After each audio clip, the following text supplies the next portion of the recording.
हर खबर पर होगी आपकी पकड़। डाउनलोड कीजिए एबीपी लाइव ऐप। नमस्कार, घंटी बजाओ शो में मैं अनुराग मुस्कान आपका स्वागत करता हूं। आज का मुद्दा क्या है? आज का मुद्दा है शराबबंदी पर जीतकर घर घर बिकवाने लगे शराब। आज का मुद्दा है सत्ता के नशे में जनता से वादा खिलाफी करने वाली सरकारों की घंटी बजाओ। देश के कई राज्यों में पिछले 2 दिन से शराब लॉकडाउन के दौरान बेची जाने लगी। हर शहर में संक्रमण के खतरे के बीच शराब खरीदी और बेची जाने लगी। तब छत्तीसगढ़ की कांग्रेस सरकार ने शराब की होम डिलीवरी शुरू करा दी। वो छत्तीसगढ़ जहां कांग्रेस के भूपेश बघेल जनता से इस वादे पर ही मुख्यमंत्री बने थे कि सरकार बना लेंगे तो शराबबंदी करा देंगे, लेकिन वादा पूरा करने की जगह अब घर घर शराब भेजने के सरकारी फैसले से जनता छला हुआ महसूस कर रही है। हमारी मांग है कि सरकारों को वो वादे नहीं करने चाहिए जो वो पूरा न कर सकें। सहमत है ना आप? तो घंटी बजाकर जोरदार समर्थन दीजिए।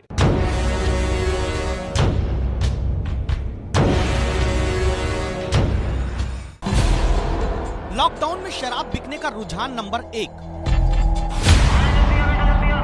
जल ही जीवन लिखी पानी की टंकी पर शराब ही जीवन समझने वाला शख्स सरकार की इजाजत से बिकनी शुरू हुई शराब पीकर नशे में शोले का वीरू बनकर टंकी पर चढ़ गया।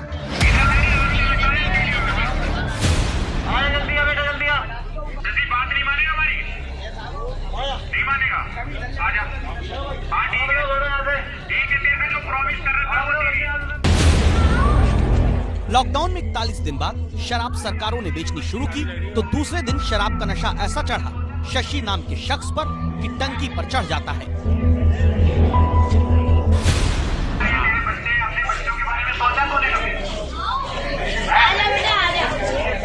बात नहीं मानेगा मेरी?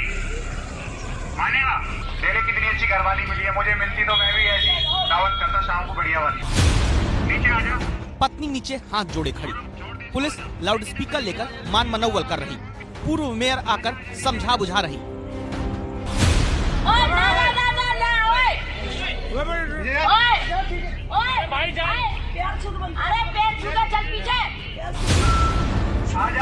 सरकार की कोरोना के संकट काल में 5 हफ्ते से ज्यादा वक्त बाद शराब की दुकानें खोलने का ये पहला रुझान उत्तर प्रदेश के अलीगढ़ में दिखा, जहां शराब पीने वाले शख्स को कई घंटे बाद मनाकर टंकी से उतरवाया गया।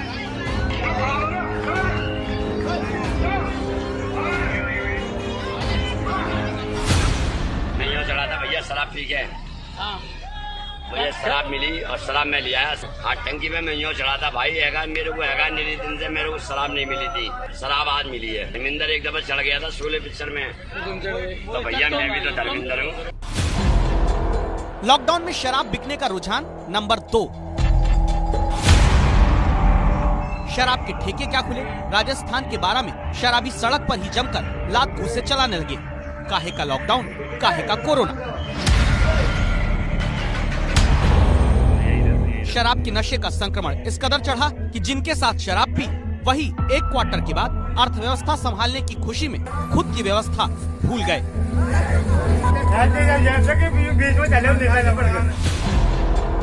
लॉकडाउन में शराब बिकने का रुझान नंबर 3। जो अब तक लॉकडाउन में खाना खाने के लिए दूसरों पर निर्भर थे, वो कोरोना के खतरे के बीच शराब की दुकानें खुलने के बाद यूं सड़क किनारे नाली के पास ग्रुप में धत पाए गए। ये तस्वीरें उत्तर प्रदेश के मुजफ्फरनगर की और शराब की बिक्री का ये रुझान एक जगह नहीं कई जगह दिखा, जहां शराब ने घर ले जाने की जगह सड़क किनारे लोगों को लटा दिया। सब बीमारी सबके उतारूंगा आज सबकी बीमारी उतारेंगे। आज बीमारी इनको सब उठा के ना अंदर करो जेल के। इनके पास खाने को पैसे नहीं है और दारू पीने को है। लॉकडाउन में शराब बिकने का रुझान नंबर 4।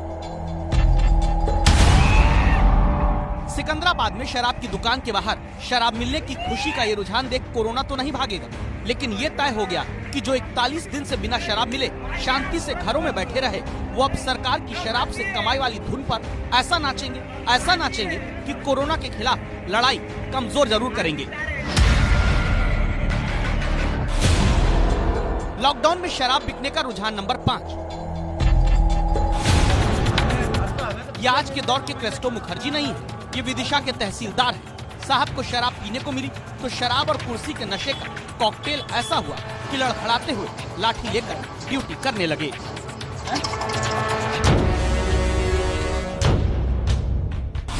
शराब बेचना गुनाह नहीं है, लेकिन शराब के कारण परिवारों की परेशानी दूर करने का एक वादा 2018 में हुआ। वादा हुआ शराब बंदी का। छत्तीसगढ़ में चुनाव के दौरान कांग्रेस ने वादा किया, तुम हमें वोट दो, हम तुम्हें शराब बंदी देंगे। लेकिन अब छत्तीसगढ़ सरकार जनता के घर की डोरबेल बजाकर पूछ रही है, आपने शराब ऑर्डर किया था? आपकी शराब हम लेकर आए।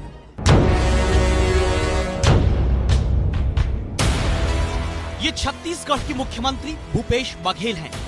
कहा जाता है राजनीति में दूरदृष्टि रखने वाले नेताओं में से एक तो छत्तीसगढ़ कांग्रेस की दूरदृष्टि ही थी, जिसके कारण छत्तीसगढ़ के चुनाव में 2018 में कांग्रेस ने अपने जन घोषणा पत्र में वादा किया और लिखा, शराबबंदी। कांग्रेस सरकार द्वारा राज्य में शराब की बिक्री पर पूर्ण प्रतिबंध लगाया जाएगा। बस्तर, सरगुजा जैसे अनुसूचित क्षेत्रों में ग्राम सभा को शराबबंदी का अधिकार दिया जाएगा। लेकिन अब देखिए ये तस्वीरें बाकी राज्यों की तरह छत्तीसगढ़ में शराब की दुकानें खुलने के पहले दिन की। राजनांदगांव में कोरोना के खतरे के बीच पूरा सिस्टम शराब खरीदने आई भीड़ के आगे नाकामी के संक्रमण में सरेंडर दिखा। नुकसान जनता का हुआ, कमाई सरकार की हुई।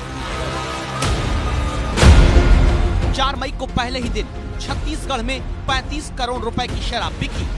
लेकिन भीड़ को देखकर जैसे मुंबई में संक्रमण फैलने के खतरे के बीच शराब की बिक्री रोक देने का फैसला लेना पड़ा, वैसा कोई कदम सरकार को न उठाना पड़ जाए। इसलिए छत्तीसगढ़ सरकार ने 4 पन्नों का एक आदेश निकाल दिया। ये 4 पन्नों का आदेश कहता है कि लॉकडाउन में शराब की होम डिलीवरी कैसे होगी। संवाददाता ज्ञानेंद्र तिवारी ने जनता से विश्वासघात के इन 4 पन्नों को पढ़ा, सिस्टम को समझा, जो बताता है कि चाहे तो लाइन लगाकर संक्रमण के खतरे के बीच शराब जनता खरीदे, अगर नहीं तो सरकार घर तक शराब भिजवा देगी। कैसे, ये सिस्टम जान लीजिए। शराब की होम डिलीवरी पाने के लिए csmc.in वेबसाइट से बुकिंग कर सकते हैं या अपने स्मार्टफोन पर CSMCL ऐप डाउनलोड करना होगा, जिसके बाद नाम, पता, आधार कार्ड नंबर दर्ज करना होगा। शराब के लिए आपका रजिस्ट्रेशन OTP नंबर के जरिए होगा। ग्राहक को गूगल मैप के जरिए फिर घर के पास की शराब की दुकान का पता चल जाएगा, जिसमें से ग्राहक शराब की घर बैठे सरकारी डिलीवरी के लिए एक विदेशी, एक देशी, एक प्रीमियम दुकान चुन सकता है। ग्राहक को शराब और शराब की कीमत भी सब कुछ ऑनलाइन दिख जाएगी। एक दुकान से एक बार में 5000 मिलीलीटर यानी 5 लीटर तक शराब घर बैठे मंगवा पाएंगे। दुकानदार ऐप पर पैकिंग कंफर्म करेगा तो ऑर्डर सुनिश्चित माना जाएगा। शराब का ऑर्डर कंफर्म होते ही ग्राहक को OTP उसके मोबाइल पर मिल जाएगा। शराब की दुकान से 15 किलोमीटर के दायरे में शराब की डिलीवरी होगी। दुकानदार खुद शराब की डिलीवरी का आदमी तय करेगा। दुकान सुपरवाइजर जिला कार्यालय से परिवहन परमिट तुरंत पाएगा। डिलीवरी बॉय ग्राहक के घर जाकर आधार कार्ड चेक करेगा। पेमेंट डिलीवरी बॉय से शराब मिलने के बाद करिए। शराब की कीमत और 120 रुपए डिलीवरी चार्ज के तौर पर देने होंगे। ग्राहक से OTP लेकर डिलीवरी बॉय ऐप में दर्ज कर देगा और शराब की होम डिलीवरी पूरी हो जाएगी। छत्तीसगढ़ में पूर्ण शराबबंदी का वादा करने वाली सरकार घर पहुंचाकर शराब दे रही है। होम डिलीवरी हो रही है। एप्लीकेशन में जाकर आपको रजिस्टर करना पड़ेगा, वेबसाइट में जाके आपको रजिस्टर करना पड़ेगा। राजनांदगांव पहुंचे हैं क्योंकि रायपुर रेड जोन है, वहां पर शराब की ऑनलाइन डिलीवरी नहीं है। राजनांदगांव में एक शख्स हमारे साथ हैं। नया ऑर्डर विदेशी, नया ऑर्डर देशी, नया ऑर्डर प्रीमियम, ऑर्डर सूची, नियमावली, प्रोफाइल, पासवर्ड बदले और लॉग आउट। तो क्या इसमें ऑर्डर करना चाहते हैं आप? नया ऑर्डर विदेशी, अगर मैं यहाँ पे क्लिक किया तो ये मुझे जियो टैग करेगा अपने नियरेस्ट स्टोर पे। यहाँ पे मेरा पूरा डिटेल आ गया। ओके, अब मैं दुकान लिंक कर रहा हूँ। अब ये मेरे लिंक्ड दुकान से जो मैंने लिंक किया है, जो मेरी नियरेस्ट स्टोर है, वहाँ पे जो भी ऑप्शंस अवेलेबल है वो सब यहाँ पे रिफ्लेक्ट करेगा। लाइक बियर सारा स्क्रॉल करके जो भी अगर वो करना, तो फॉर एग्जांपल मैं ऑर्डर करता हूँ बियर, क्वांटिटी 4, ठीक है, उसके बाद यहाँ पे आ गया ऑप्शन एक, ऑर्डर करें। ऑर्डर प्राप्त हुआ, दुकान में स्टाफ रियल टाइम स्थिति के अनुसार आपका ऑर्डर कंफर्म किया जाएगा, जिसके पश्चात ही आपको डिलीवरी OTP प्रदान की जाएगी। 15 किलोमीटर से दूर का पता होने पर ऑर्डर निरस्त कर दिया जाएगा। ये मेरा टोटल राशि बता रहा है 840 रुपये। 840 रुपये। ये मेरा ऑर्डर नंबर बता रहा है 17872। तो ये प्रक्रिया है और इसके बाद फिर होम डिलीवरी की जा रही है छत्तीसगढ़ में शराब की।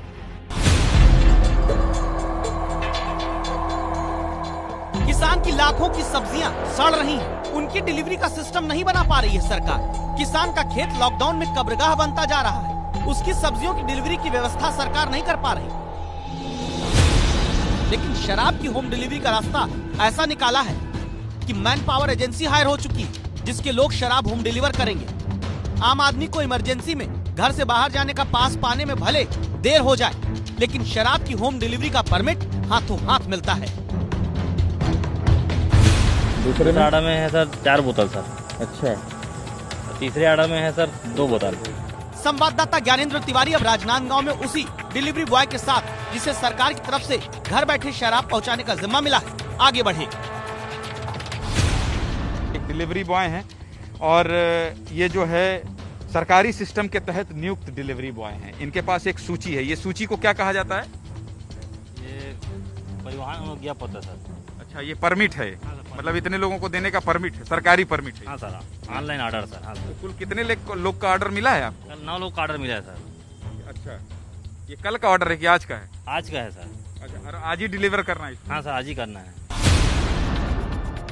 इसके बाद छत्तीसगढ़ की कांग्रेस सरकार की कृपा वाली बोतल से निकले आदेश के आधार पर डिलीवरी बॉय शराब की दुकान पर पीछे से जाकर आराम से शराब उठाता है और फिर घर घर शराब पहुंचाने ऑर्डर के मुताबिक चला जाता है। रिसर्च बताती है कि 25% से 50% घरेलू हिंसा के वक्त हिंसा करने वाला शराब पीता हुआ पाया गया। NCRB 2018 का आंकड़ा कहता है कि 7193 आत्महत्या की वारदात शराब और ड्रग्स के नशे में की गई। साल 2016 में आई क्रोम डेटा एनालिटिक्स एंड मीडिया की सर्वे रिपोर्ट कहती है ग्रामीण भारत में एक व्यक्ति इलाज पर करीब 56 रुपए खर्च करता है, जबकि शराब पर 140 रुपए। लेकिन जनता से शराबबंदी का वादा करके सत्ता पाने वाले कुर्सी के नशे में ये भूल गए हैं कि जनता क्या चाहती है, शराबबंदी या घर घर शराब की डिलीवरी। छत्तीसगढ़ के बाद अब पंजाब सरकार भी शराब की होम डिलीवरी करने जा रही है साहब। पंजाब में 2 लीटर तक शराब की होम डिलीवरी होगी। हम फिर कह रहे हैं, सवाल शराब बेचने पर नहीं है, मुद्दा है शराबबंदी का वादा करके जनता से वोट लेकर सत्ता हासिल करके वादा खिलाफी करना।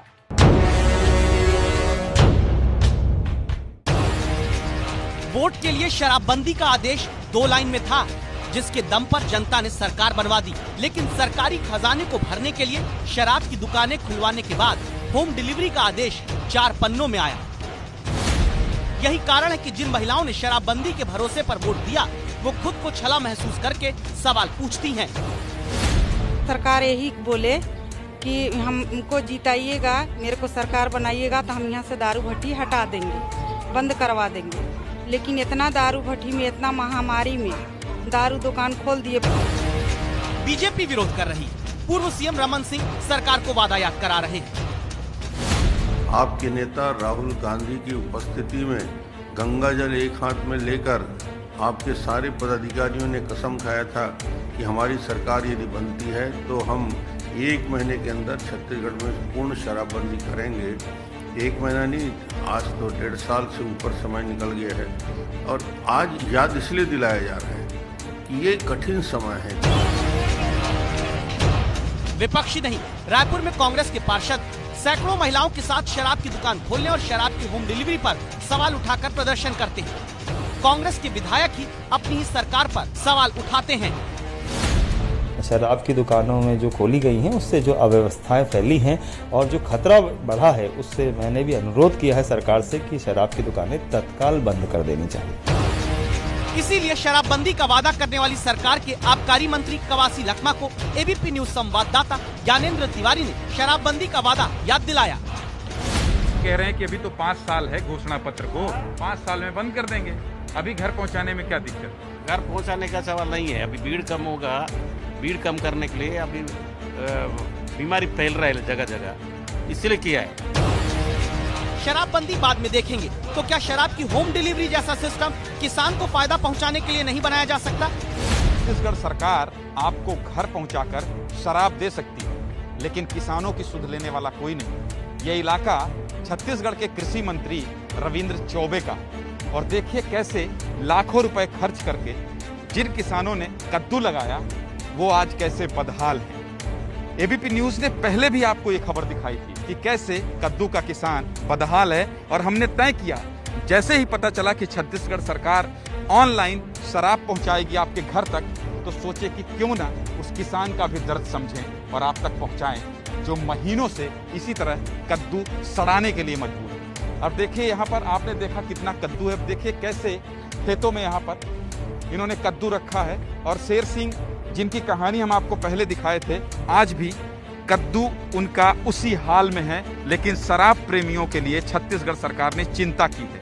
उनके लिए डिलीवरी बॉय है शेर सिंह जी, उनके लिए बकायदा 4 पन्ने का गाइडलाइन निकाला गया है।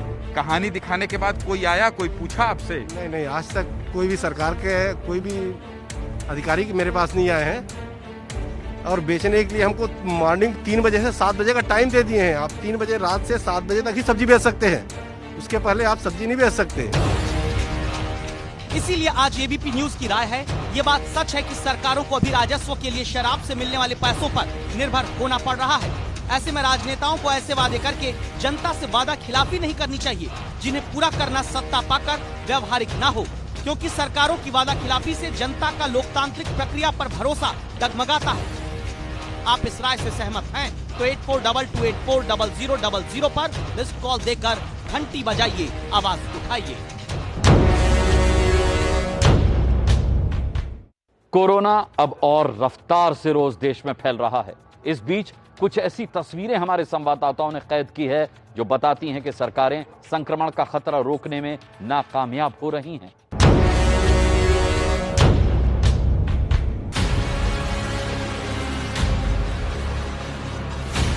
एक ट्रक में सामने 10 से 12 लोग दिखते हैं,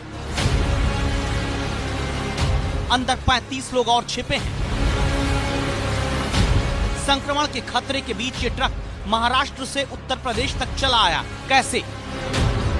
दूसरा ट्रक 1, 2, ये 3, 4, 5 ही नहीं, करीब 63 मजदूर एक ट्रक पर चढ़कर एक दूसरे से सटकर बैठे हुए।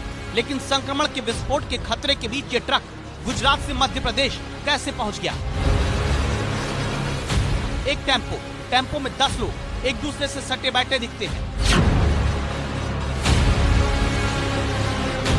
जब नहीं पता कौन कब कहां कैसे संक्रमण लेकर आ जाए, तब कोरोना के खतरे के बीच महाराष्ट्र से ये टेम्पो उत्तर प्रदेश कैसे पहुंच गया? एक ट्रक के ऊपर करीब 40 लोग, सबको गांव जाना है। शहर कोरोना प्रभावित है, ऐसे में कोरोना प्रभावित शहरों से लोग गांव तक कैसे पहुंच जा रहे हैं? इसीलिए आपको देखना है कौन कर रहा है मजबूरी की घर वापसी पर किराया लूट, और किसके कारण अब देश के गांव कोरोना के खतरे में फंस सकते हैं। ये ट्रक संवाददाता संजय त्रिपाठी ने लखनऊ कानपुर हाईवे पर देखा। ट्रक में पीछे की ओर लोग नहीं, भीड़ भरी दिखी। सामने 10-12 लोग दिखे, अंदर 30 लोग और बैठे मिले। 45 लोगों ने मोटी रकम दी है, अपनी मजबूरी की घर वापसी की। 3000 दी। एक आदमी को 3000 रुपए लगा। 3000 सब लोगों ने 3-3 रुपया दिया है। क्या करेंगे वहाँ? ट्रेन कहाँ से 6 महीने में ट्रेन चला रहा? क्या ट्रेन चला रहा? कितने में चला रहा? 6 ट्रेन चला रहा पूरे हिंदुस्तान में, कैसे आएगा? जिसका आएगा वो आ पाएगा ना। सब यूपी के रहने वाले, सब बस्ती के रहने वाले। बस्ती के रहने वाले। मुंबई में कहाँ रहते थे? मुंबई में थाना में रहते हैं लोग। थाने तो रेड जोन है आपका। हाँ, तो वहाँ से कैसे लेके चले आप परमिशन? वहाँ से पुलिस चौकी से, हमारे नगर सेवक से, ठीक है, सब परमिशन गारंटेड हुआ। ये लोग कोरोना संक्रमित है या नहीं कोई देखने वाला नहीं, ये लोग कोरोना संक्रमित के संपर्क में तो नहीं आए, कोई जांचने वाला नहीं। 45 लोगों से 1,35,000 रुपए किराया लेकर ट्रक चला आ रहा है। क्या ऐसे लोगों से गाँवों में संक्रमण का खतरा नहीं होगा? लखनऊ कानपुर हाईवे पर लगातार महाराष्ट्र से एक के बाद एक ट्रकों के आने का सिलसिला जारी है। मुंबई से एक ट्रक अभी हमने देखा, उसमें बातचीत की वहाँ के मजदूरों से, और दूसरा एक ट्रक और आप देख सकते हैं मजदूरों से भरा हुआ है जो पुणे से आ रहा है। तमाम सारे श्रमिक इसमें हैं जो पुणे से यहाँ पर आए हैं। भैया क्या नाम है? जगदीश। कहाँ से आए? पूना से। क्या करते थे? बांधकाम प्लास्टिक। अब आप देखिए, जैसे रेड जोन ठाणे और पुणे से आ रहे लोग रास्ते में ऐसे ही किसी से कुछ लेकर खाते हैं, रुकते हैं। क्या इस बात की आशंका नहीं है किस तरह कोई कोरोना वायरस की चपेट में आ जाए और फिर कोरोना का खतरा लेकर गांवों तक पहुंच जाए? ये तस्वीर याद करिए, इंदौर में एक सीमेंट मिक्सर के भीतर से 18 लोग निकाले जाते दिखे थे, जो मौत की मजबूरी के बीच महाराष्ट्र से उत्तर प्रदेश के लखनऊ जा रहे थे। इन्हें पकड़ा गया तो क्वारंटीन सेंटर भेजा गया। लेकिन इसी तरह 63 मजदूर मध्य प्रदेश के डिंडौरी में एक ट्रक के भीतर मिलते हैं। 1,68,000 रुपए का किराया भरकर ये मजदूर अपनी मजबूरी में गुजरात से मध्य प्रदेश जाते दिखते हैं। फिर इकट्ठा हुए कि भाई अब पैसे तो है नहीं है तो क्या विचार किया जाए, तो बोले कि नहीं, जब ऐसी बातें हैं तो अपने घरों से कुछ सहयोग तो देंगे। तो घरों से पैसा मांग करके यहाँ किराया भाड़ा करके किसी भी तरह गाड़ी किए 1,68,400 रुपए में। अब इस तस्वीर को देखिए, बस में लग कर ये प्रवासी मजदूर गुजरात के सूरत से मध्य प्रदेश के सतना पहुंचे और इसके लिए हर किसी को 3,000 रुपए देने पड़े। कोरोना संकट काल में कुछ लोग मजबूरी का फायदा उठा रहे हैं। गरीबों से मोटा किराया लेकर उन्हें भेड़ बकरी की तरह भरकर ले जा रहे हैं। इससे न सिर्फ गरीब मजदूरों की जान को खतरा है, बल्कि संक्रमण शहरों से अब गांव तक पहुंचने की भी बड़ी आशंका है।